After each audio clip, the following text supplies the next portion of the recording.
Welcome to the Doctor's Mentor Show. If you believe that medicine is an industry and not a profession, if you enjoy submitting complex reimbursement claims, or you would do another residency just for fun, be advised, you're about to be offended. You should probably leave now.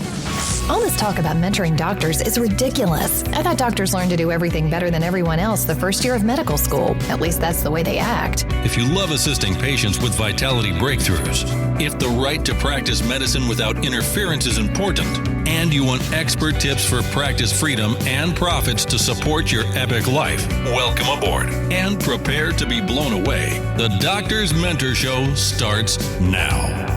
Here's your host, Dr. Lori Barr.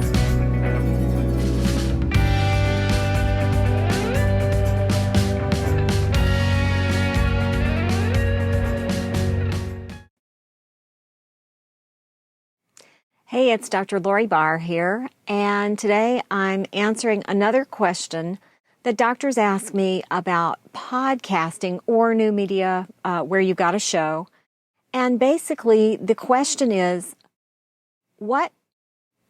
so an episode is a show, right? An individual instance of your show.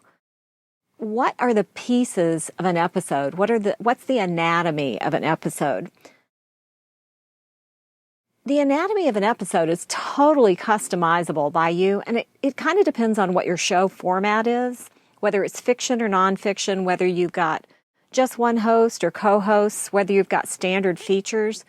But typically, for most shows, it starts with a hook, and that's the first mental image, that's the phrase, that's the intriguing thing that either shocks or delights or surprises, or that causes somebody to go, huh, so that they listen longer. Then either before or after your hook is your pre-recorded introduction, where some other voice typically introduces you, but it doesn't have to be. You can introduce yourself. Sometimes there's a musical bed there or throughout the whole show.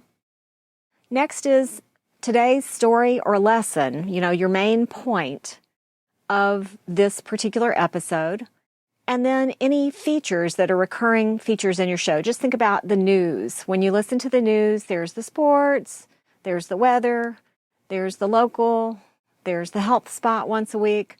So any particular feature that occurs regularly over time, either in every episode or every other episode or once a month or sometime, those are features that would come up.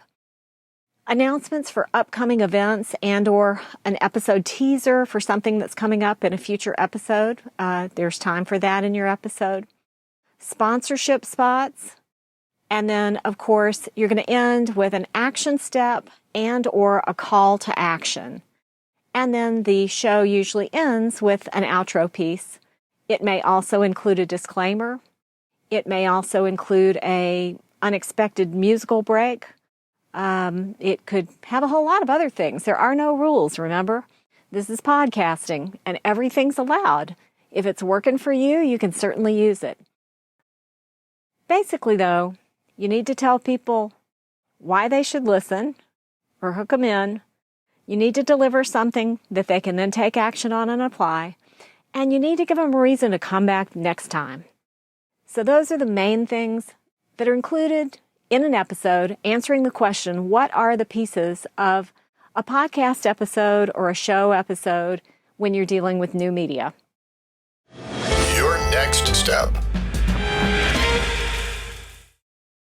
Your next step is to go ahead and watch some kind of a show, preferably on new media, but it could be on traditional media, and just identify their hook, identify their first mental image. And then see what hooks you can come up with to help your material be more attractive to your listeners, your readers, your clients, your patients, the people who tune into your message and want to hear more from you. I'm Dr. Lori Barr. One idea is all it takes to change your world. Are you stopping at a hospital? Hello? Don't you know that hospitals are one of the sickest places on the planet? Don't touch anything in there and get out as fast as you can.